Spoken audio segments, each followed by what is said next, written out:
ത്യാഗം ചെയ്തവരേ, ദൈവമേകുമി സ്നേഹമാതൃക പിന്തുടർന്നിടണം. സുഭഗമോർമകൾ പീലി നീർത്തുന്ന കാലം, പാദമുദ്രകൾ നീർത്തടാകങ്ങളാകും.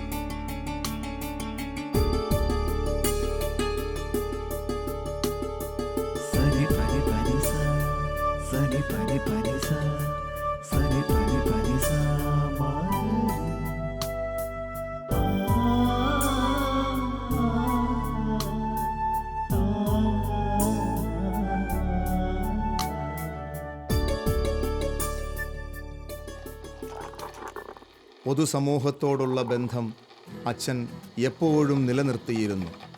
തൻ്റെ വൈദിക സേവനം പൊതുസമൂഹത്തിനും ഉപകാരപ്രദമാവണം എന്ന് ഈ വൈദികന് ഏറെ നിർബന്ധമുണ്ടായിരുന്നു.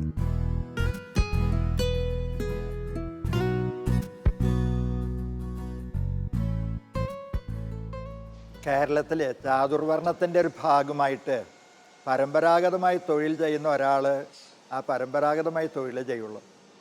തെങ്ങുകയറ്റം തൊഴിലായിട്ടുള്ളവൻ്റെ മക്കൾ തെങ്ങേറ്റക്കാർ, ആശാരിപ്പണി ചെയ്യുന്നവൻ്റെ മക്കൾ ആശാരിമാർ, ചെമ്പ് തകിട് പണി ചെയ്യുന്നവർ ആ പണിയിൽ, അങ്ങനെ പോകുന്നൊരു കാലമുണ്ടായിരുന്നു. ക്രിസ്ത്യാനികൾ അതിന് കുറേ വ്യത്യസ്തരാണ്, അവർ ഏത് തൊഴിലും ചെയ്യുന്നവരായിരുന്നു.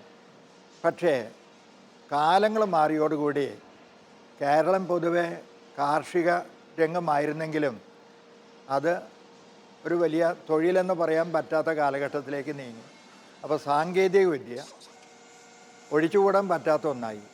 സഭ അതിനനുസരിച്ചുള്ള വിദ്യാഭ്യാസ സ്ഥാപനങ്ങൾ തുടങ്ങിയില്ലെങ്കിൽ ക്രൈസ്തവ സമൂഹത്തിൽ നമ്മൾ പുറന്തള്ളപ്പെടും, നമ്മുടെ കുട്ടികൾക്ക് ജോലി സാധ്യത ഇല്ലാതാകും എന്ന ഒരു ബോധ്യം എനിക്കുണ്ടായി. അതുകൊണ്ടാണ് സാങ്കേതിക വിദ്യയ്ക്ക് നമ്മൾ പ്രാധാന്യം കൊടുക്കാൻ ആരംഭിച്ചത്. വർക്ക്ഷോപ്പുകൾ, ITIകൾ, അതുപോലെ പോളിടെക്നിക്ക്, സാങ്കേതികമായ വിദ്യാഭ്യാസമുള്ളവർക്കാണ് ഇനിയുള്ള കാലത്തേക്ക് ജീവിക്കാൻ പറ്റുള്ളൂ. ആ തിരിച്ചറിവ് കൊണ്ടാണ് ഇങ്ങനെയുള്ള പ്രസ്ഥാനങ്ങൾക്ക് നമ്മൾ മുൻകൈയെടുത്തത്.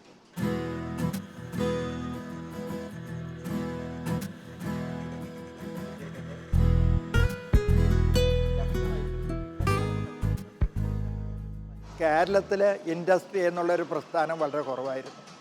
അപൂർവം ചില തുണിമില്ലുകളും മറ്റുമൊക്കെ നമുക്കുണ്ടായിരുന്നുള്ളൂ.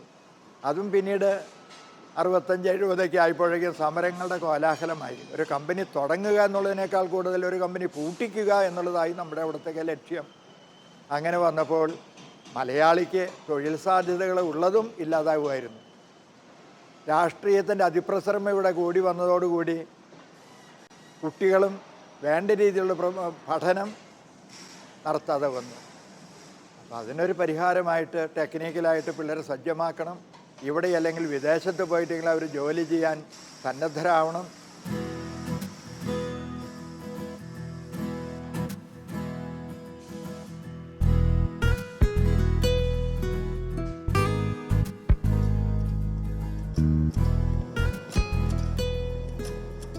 ആധുനിക കാലത്തിനനുസരിച്ച് സാങ്കേതിക വിദ്യകൾ ക്രൈസ്തവ സമൂഹത്തിൽ മാത്രമല്ല എല്ലാ മനുഷ്യർക്കും, എല്ലാ കുട്ടികൾക്കും ലഭിക്കണം.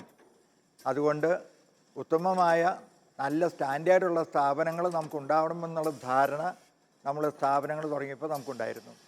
നമ്മളെല്ലാ വിഭാഗം കുട്ടികളെയും പഠിക്കാൻ താല്പര്യമുള്ള എല്ലാവരെയും പഠിപ്പിക്കുന്നുണ്ട്.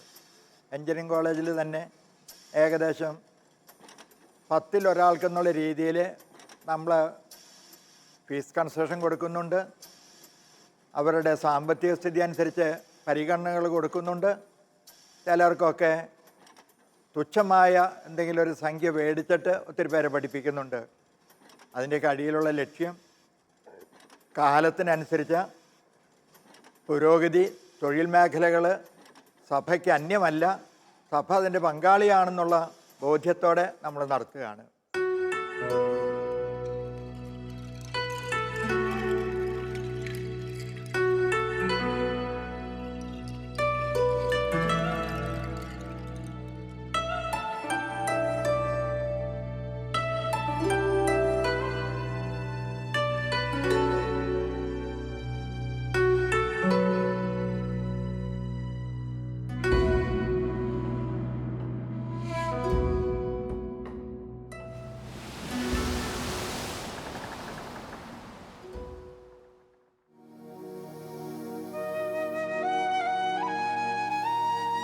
ഇത് പഴുവിൽ പള്ളി.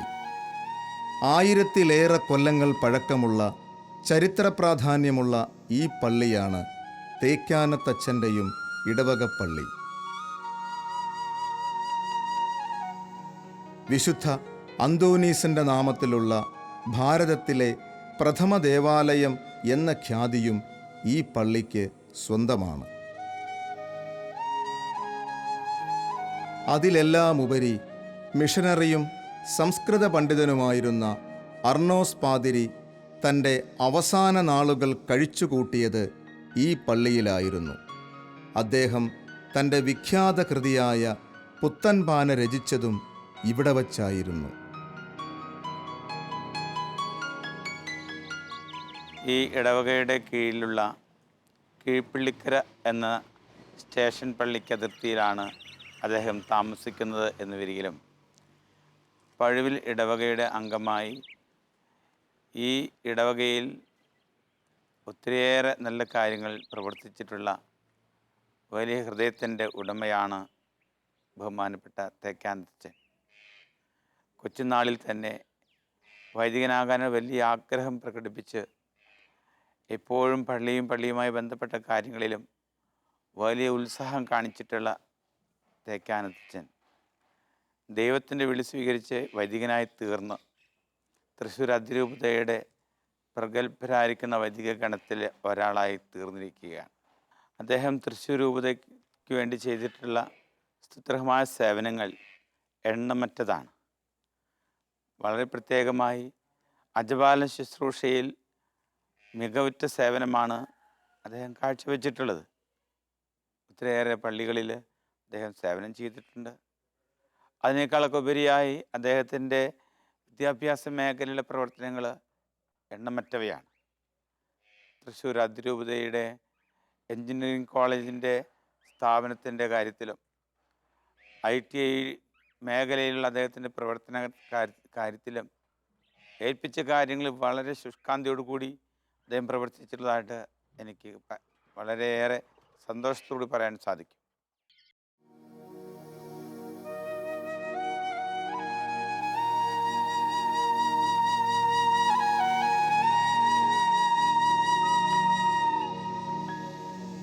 അർണോസ് പാതിരിയുടെ ഭൗതിക ശരീരം അടക്കം ചെയ്തിരിക്കുന്ന ഈ പള്ളി തീർത്തും പുണ്യസങ്കേതം തന്നെയാണ്. തേക്കാനത്തച്ഛൻ്റെ ബാല്യകൗമാരങ്ങളെ ഈ ദേവാലയ അന്തരീക്ഷം ഒട്ടേറെ സ്വാധീനിച്ചിട്ടുണ്ട്. അങ്ങനെ ഒരു ദൈവ പൈതലായി വളരുവാൻ ഈ മാതൃദേവാലയം കാരണമായി.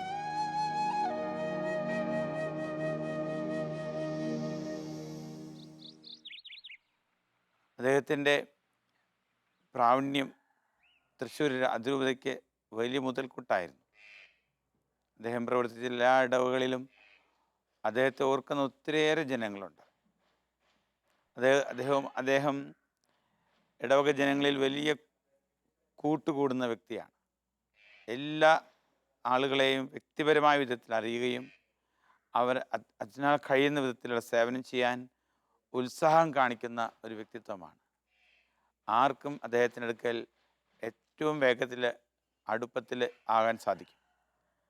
അദ്ദേഹത്തിൻ്റെ അടുക്കൽ വന്ന് ചേരുന്ന ഓരോ വ്യക്തികൾക്കും അദ്ദേഹവുമായി ബന്ധപ്പെട്ടുള്ള ഏതെല്ലാം പ്രതിസന്ധികളെയും തരണം ചെയ്യാൻ കഴിവ് അദ്ദേഹത്തിനുണ്ട്. പ്രശ്നങ്ങളായി കടന്നു വരുന്നവരോട് അവയെല്ലാം ഭംഗിയായി തരണം ചെയ്ത് മുന്നേറാനുള്ള കഴിവ് ദൈവം അദ്ദേഹത്തിന് പ്രത്യേകമാവിധം നൽകിയിട്ടുണ്ട്. പ്രശ്ന മേഖലകളിലായിട്ടുള്ള ഇടവുകളിൽ അദ്ദേഹം ശക്തമായ സാന്നിധ്യമായിരുന്നു. അവ പരിഹരിക്കാൻ അദ്ദേഹത്തിന് പ്രത്യേകമായ കഴിവ് പരിശുദ്ധാത്മാവിന്റെ കൃപയാൽ അദ്ദേഹത്തിന് ലഭിച്ചിരുന്നു.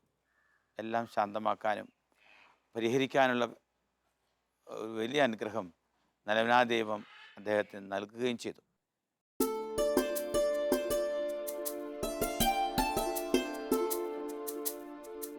പുത്തൻപീടികയിൽ നിന്നും തേയ്ക്കാനത്തച്ഛൻ 1986 പറവട്ടാനി ഇടവകയുടെ വികാരിയായി ചുമതലയേറ്റു.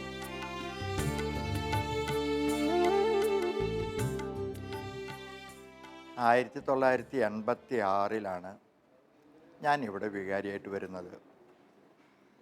അന്നത്തെ പറവട്ടാനിയും ഇന്നത്തെ പറവട്ടാനിയുമായിട്ട് വലിയ അന്തരമുണ്ട്. അന്ന് പറവട്ടാനി എന്ന് പറഞ്ഞാൽ തൃശ്ശൂർ ടൗണിൻ്റെ ഒരു സബ് ഉർബൻ ഏരിയയാണിത്. അപ്പോൾ തൊഴിലാളികളും അപൂർവം ചില ജോലിക്കാരും ഒക്കെ താമസിച്ചിരുന്നു. ഫോറസ്റ്റിൻ്റെ തടി കൊണ്ട് സൂക്ഷിക്കുന്ന ഡെപ്പോ ആയിരുന്നു ഇതിൻ്റെ തൊട്ടപ്പറമ്പ്. എല്ലാ കൂപ്പുകളിൽ നിന്നും മരങ്ങൾ കൊണ്ടുവന്ന് ഇതിൻ്റെ കിഴക്കേ പറമ്പ് വിശാലമായിട്ട് കിടക്കുന്നതാണ്. അതിൽ തടികൾ കൊണ്ട് നിറയ്ക്കും. അവിടെ നിന്ന് ലേലം വിളിച്ച് കൂപ്പ് തടികൾ വിൽക്കുന്നൊരിടമായിരുന്നു അത്. അതോടൊപ്പം തന്നെ എല്ലാ എലമെൻസും, പ്രത്യേകിച്ച് ഈ ദുശീലങ്ങളുള്ള പിള്ളേരൊക്കെ വന്ന് കൂടുന്ന ഒരു ഇടം കൂടിയായിരുന്നു അത്. പറവട്ടാനിയുടെ കുറേ ഭാഗങ്ങൾ ഈ ടൗണിലെ ചുമട്ട് തൊഴിലാളികളും അതുപോലെ മറ്റ് ഡേ വർക്കേഴ്സൊക്കെ ഉൾക്കൊള്ളുന്ന ഭാഗമായി. ഇന്നൊക്കെ അവർ പലരും ഇവിടുന്ന് സ്ഥലം വിട്ട് കുറേ ദൂരേക്കൊക്കെ പോയി അവരുടെ സ്ഥലങ്ങൾ അവർക്ക് കുറച്ച് നല്ല വില കിട്ടിയപ്പോൾ മറ്റുള്ളവർക്ക് കൊടുത്തു. ആ വന്ന് മേടിച്ച സ്ഥലങ്ങളൊക്കെ മിക്കവാറും എന്തെങ്കിലും ജോലിയുള്ള ആൾക്കാരായിരുന്നു. പുറമെ നിന്ന് ജോലിക്ക് പോയിട്ട് വരാനുള്ള സൗകര്യം, മക്കളെ കോളേജിലോ മറ്റ് സ്ഥാപനങ്ങളോ പഠിപ്പിക്കാനുള്ള സന്ദർഭം, ഇതൊക്കെ നോക്കി ഈ ചെറിയ വീടുകൾ ഇവിടെ നിന്ന് വിട്ടുമാറിയപ്പോൾ അത് വാങ്ങിയതൊക്കെ മിക്കവാറും കുറച്ച് വിദ്യാസമ്പന്നരും ഉദ്യോഗസ്ഥരും ആയ ആൾക്കാരാണ്. അത് ഈ ഇടവയ്ക്ക് വലിയ മാറ്റം ചെയ്തു.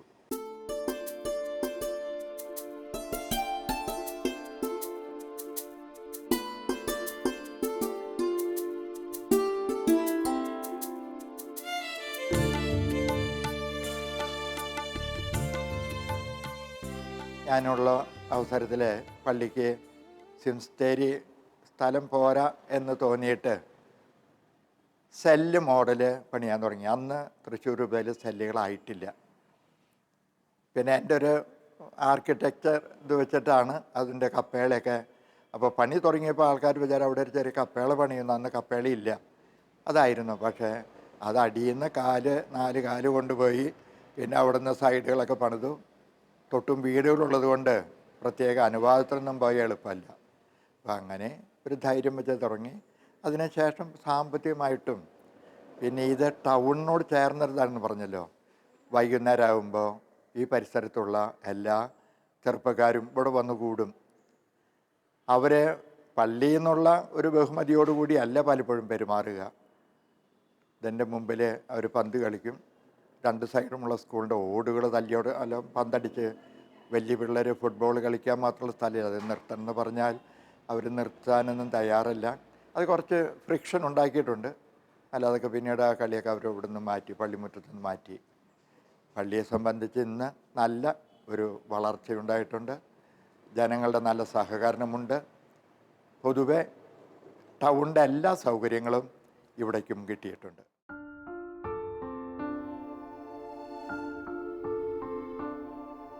പരിശുദ്ധ വിമലനാഥയുടെ നാമത്തിലുള്ള ഈ ദേവാലയത്തിലും തൻ്റെ സാങ്കേതിക പാടവങ്ങൾ പ്രയോഗിക്കുവാനുള്ള അവസരങ്ങൾ അച്ഛൻ പാഴാക്കിയില്ല.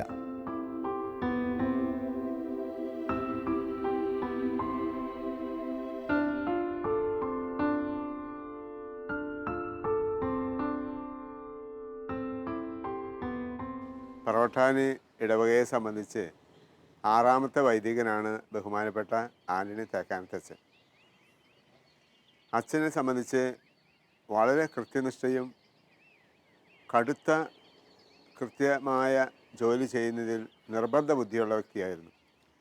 ഞങ്ങളെ സംബന്ധിച്ച് ഇടവകയുടെ പുരോഗതിക്ക് വളരെയേറെ പരിശ്രമിച്ച ഒരു വൈദികനാണ് തേക്കാനത്തച്ഛൻ. 1956 അച്ഛൻ ഇവിടെ വന്ന് ചാർജ് എടുത്തതിന് ശേഷമാണ് ITCയിൽ അച്ഛന് പ്രിൻസിപ്പളായി ജോലി ലഭിച്ചത്. ഇടവക ഭരണം നടത്തുമ്പോഴും ബഹുമാനപ്പെട്ട തേക്കാനത്തച്ഛൻ ITCയുടെ ചാർജും വഹിച്ചിരുന്നു. അതേസമയം ഇടവക ഭരണത്തിൽ അന്ന് ദൈനംദിന കണക്കുകൾ അദ്ദേഹം കൃത്യമായി സൂക്ഷിച്ചിരുന്നു. അദ്ദേഹത്തെ സഹായിക്കുന്നതിന് എനിക്ക് അവസരം ലഭിച്ചു.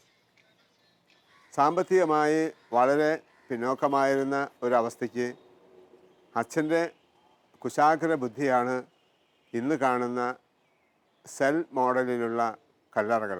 ഇവിടുത്തെ ഒരു സാംസ്കാരിക തലം തന്നെയും ഉയർത്തുന്നതിന് അദ്ദേഹം ശ്രമം നടത്തിയിട്ടുണ്ട്.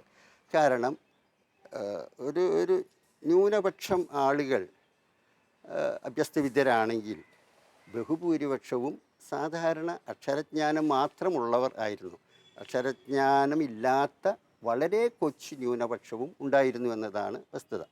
ഇങ്ങനെ ഒരു ജനസമൂഹത്തെ ഒന്നിച്ചു കൊണ്ടുപോകാനും ഉയർത്താനുമായിട്ടുള്ള വലിയ ഒരു ഭാവനാശക്തി അച്ഛനുണ്ടായിരുന്നു.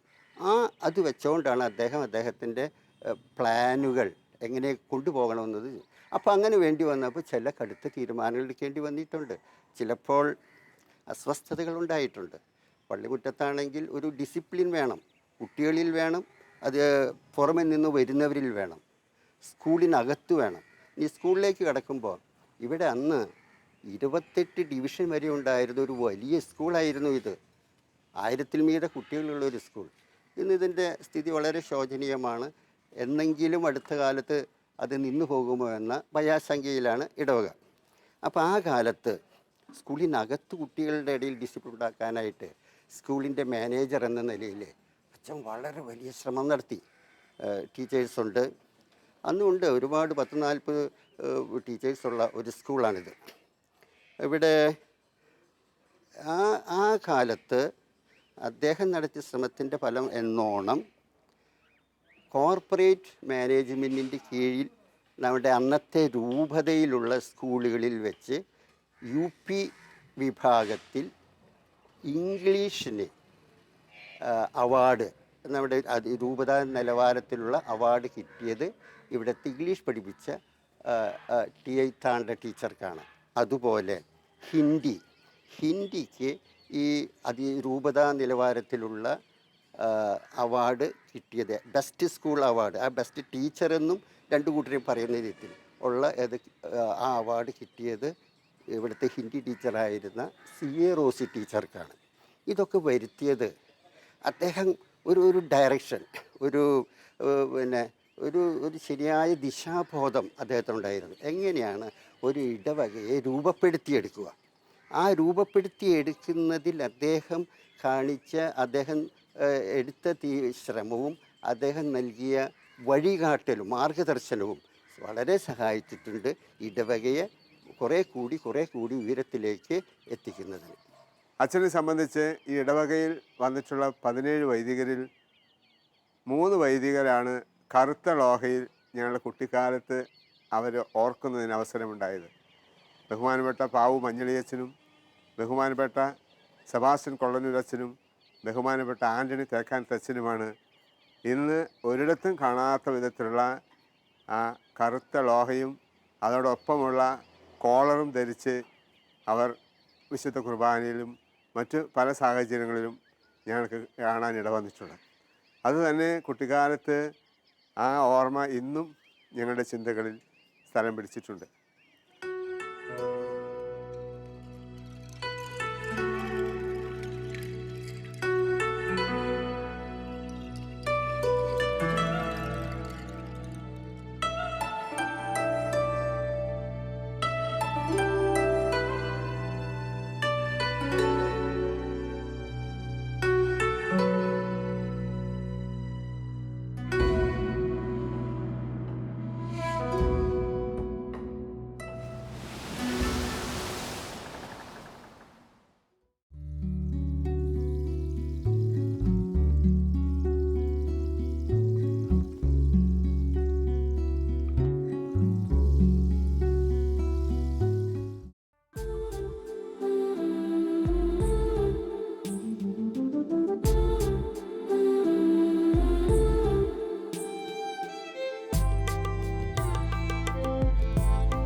രക്ഷ നേടാതാരും മടങ്ങുകയില്ല.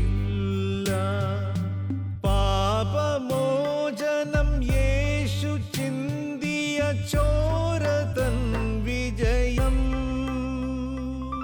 സുഭഗമോർമ്മകൾ പീലി നീർത്തുന്ന കാലം. പാദമുദ്രകൾ നീർത്തടാകങ്ങളാകും. ഇവിടെയോരോ മൺതരിയിലും ജീവൻ തുടിക്കുകയാണിന്ന്. പൂർവഗാമികൾ ചോര നീരായി തന്നതിൻ സുഹൃതം. സുഭഗമോർമ്മകൾ പീ